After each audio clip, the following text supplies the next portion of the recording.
looking square thing up at the top.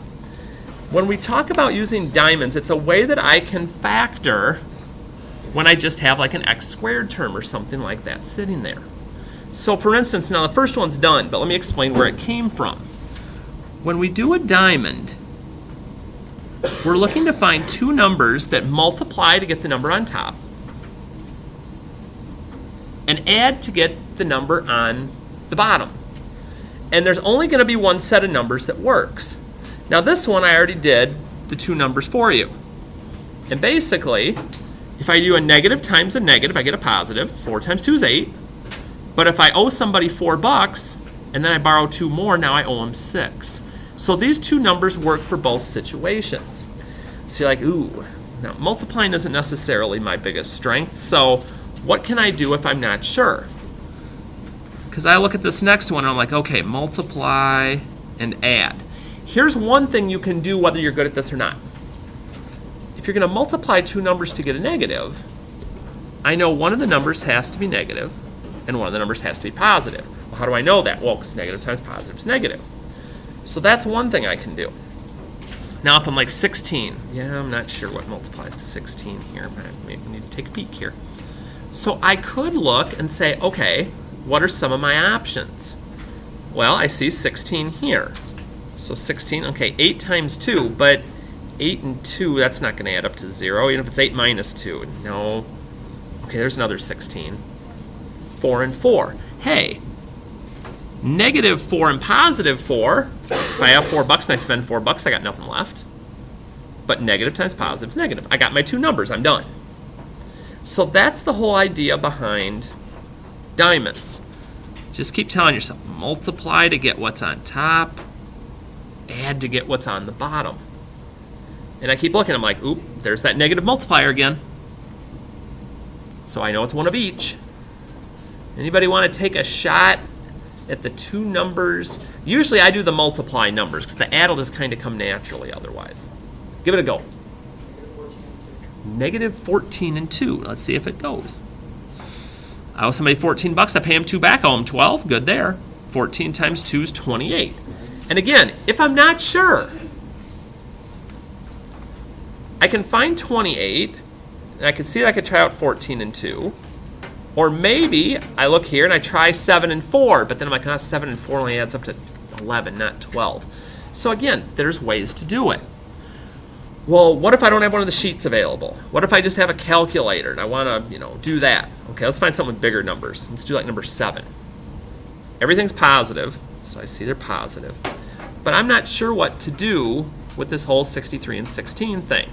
Okay, if you're not sure, try dividing some numbers into 63, even if they're small. 2 isn't going to work. Let's try 3. Is 21 plus 3 going to get me 16? Yeah, probably not.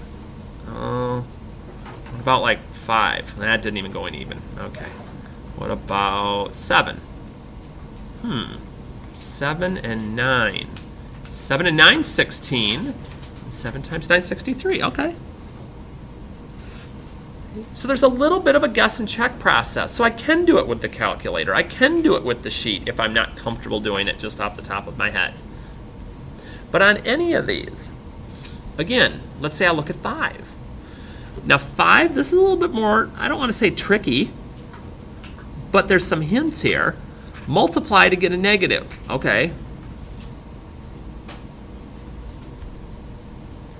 Multiplies to 18 and adds up to 17. Those are pretty close. What are some numbers that multiply to 18? Let's see here. It is 2. Okay, but 9 plus 2, yeah, that's 17. Okay, that doesn't work. Let's try again here. What about 18 and 3? 3 and 6. 3 and 6 is 17. That doesn't work. Okay, so 2, 3, 6, 9, 4 doesn't go in, I don't think. No. What other number goes into 18 besides 2 and 3? And 6 and 9, of course. Oh, wait a minute. A number divided by itself is 1. Can I make 18 and 1 work? I can. Now, where's the 18 go? On the right. 18 minus 1 is 17, but negative 1 times 18 is negative 18. So it may not be the ones that you think of normally, like 6 and 3 or 9 and 2 on one of those. I may have to play with it a little bit, and that's okay. All right, one more up here, and then I'm going to show you how to actually do the good stuff with this. So I look and I go, okay, negative multiply number. Well, negative multiply number means I have one of each sign. Okay. Multiplies to 18. Hey, wait a minute, we just did those. Let's see here. One of each sign. 3 and 6. They're 3 apart. So if it's 3 and 6, I'm thinking it is. Which way do my numbers go? So if I did negative 3 and positive 6, is 6 minus 3 negative 3? Nope. So let's try the other way. I owe somebody $6. I pay him 3 back.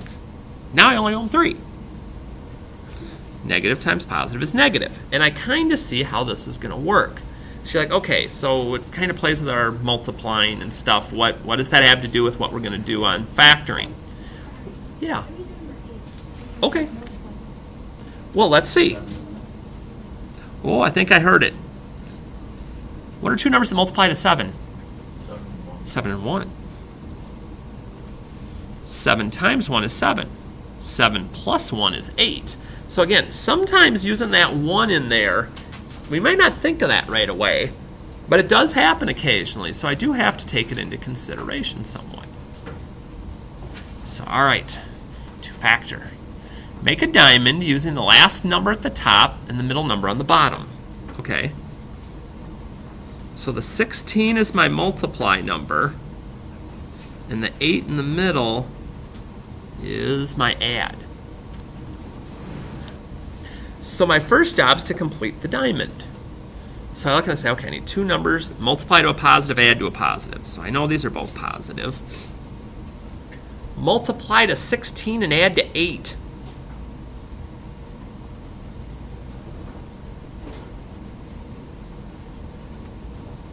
We'll break it down a little. Multiplies to 16. Any two numbers that come to your head? 4 and 4. Does 4 and 4 add up to 8? It does. So here's the last part in direction number 2. Make 2 sets of parentheses. Okay, x or whatever your variable is. And if you just want to use x for everyone, that's okay. I'm just going to go ahead, I'll use the n. And then whatever numbers you have in the sides of your diamond, you just copy those numbers with the signs in, and you're done. You factored it. It looks sort of like when we were doing that factored form already before and we were just solving them. Well, now we're actually getting to do the factoring part of it. Okay? Not worrying about solving yet, though. So what we're just going to keep doing is the number on the end is what we multiply to. The number in the middle is what we add to.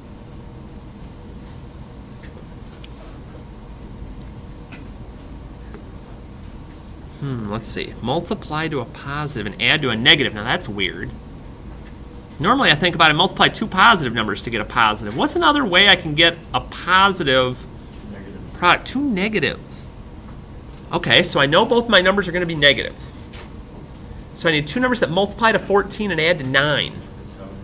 7 and 2. Once I have those sides filled in, again, just take my variable, and then we just pop these two guys in. -7, -2. I'm done. Don't make life hard on yourself. One more, because then I want to get you guys into doing some stuff here on the actual ones where we get you some points. All right. N number on top. Middle number in there.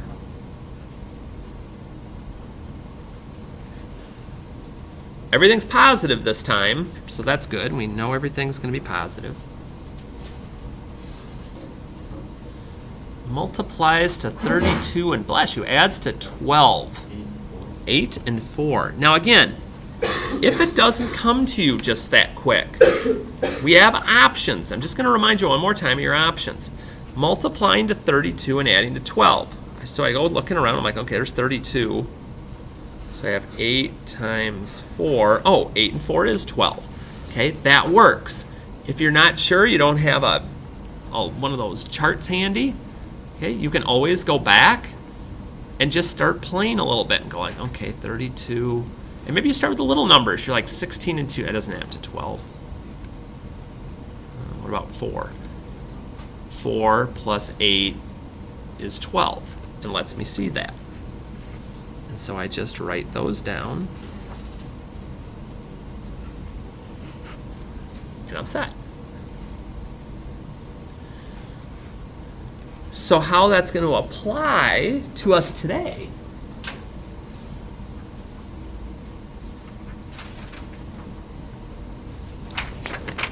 is we're going to do a couple of things to help ourselves out here. So this guy, I want to make sure I get this right. Okay.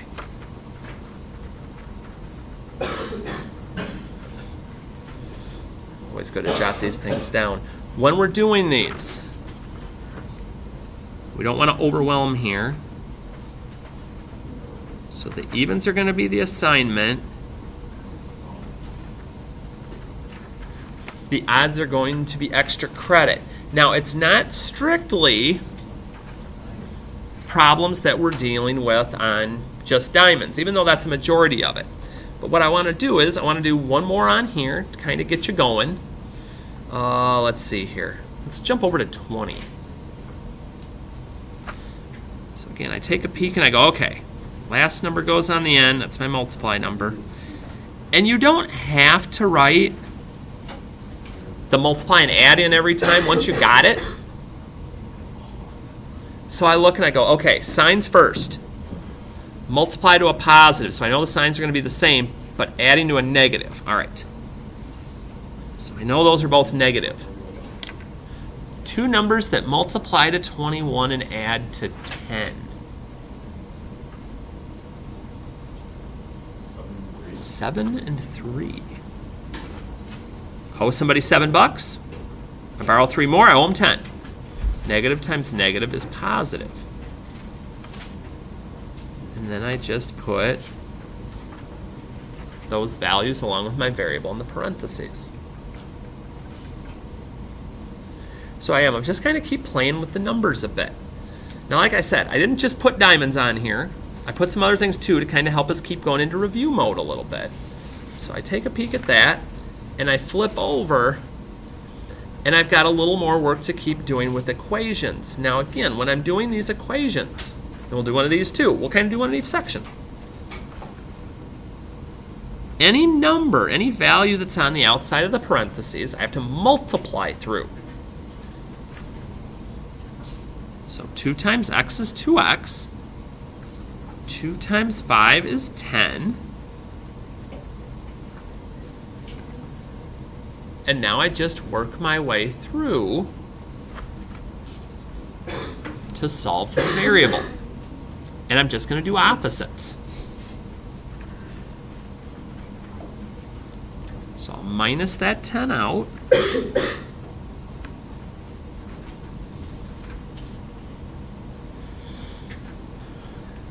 And just divide by 2.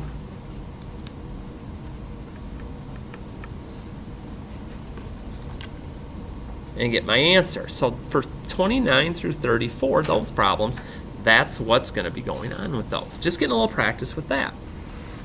And since we just did a quiz on it, good thing to get a little practice down here. Now I'm going to take on the toughest one, even though it's an extra credit question. Remember, it's the biggest number that divides in.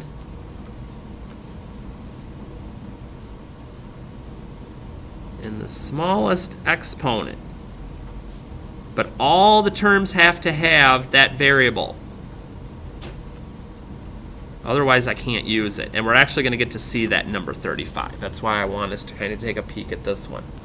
Now again, if the factor part, the number part isn't your strength, play with it a bit. You're like, well, what if I don't have one of those charts? What if I'm doing this on the calculator? How am I supposed to, deal with this? Well, here's what we're going to do. I'd take each of those numbers, so in this case, my 6, my 15, and my 18, and I'd test to see if a number goes into all of them. So like 18, I'm like, okay, 2. Okay, what about 15 divided by 2? That didn't work. Okay. Now, if you know it off the top of your head, that's cool. Does 3 work? Oh, it's working so far. It worked for all of them. Okay. Now, here's the nice thing about doing it on the calculator, though. So the 3 went in for all of them. They all have an x term, but I take the smallest exponent, which would just be x to the first, or just x. But these two have y, but this one doesn't. I can't take a y. Only if it has all the terms have that same variable. But here's the cool thing if you went to the calculator. Now, what do I do to get back to the 6? Well, 6 divided by 3 was 2. 3 times 2 is 6. Okay, it kind of gives me the answers. I got x to the first, I need to get x to the second. I need one more. And then I look to the next part. Okay, I see a negative. 15 into 3 went 5 times. Okay, so I get the number help. I already have the 1x, but I need a y.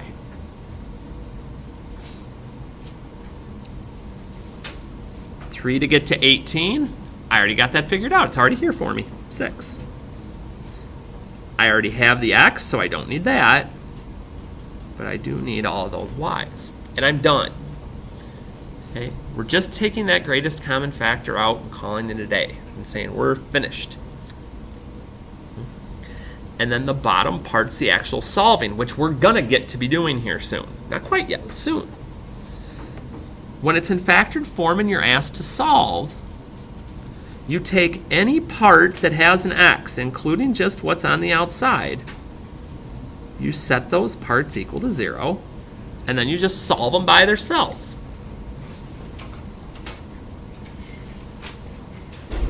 So however long that takes. Hi! Hi! Do you have Kaylee in here? Yes. She's got an assist. Oh. And then our last one to figure out here. Then we'll get you set. Just opposites when we get the equal sign. Just like what we've been doing for those of you that have been with me the whole year since the very beginning. And we're good. And again, one thing I will say, and I'll bring that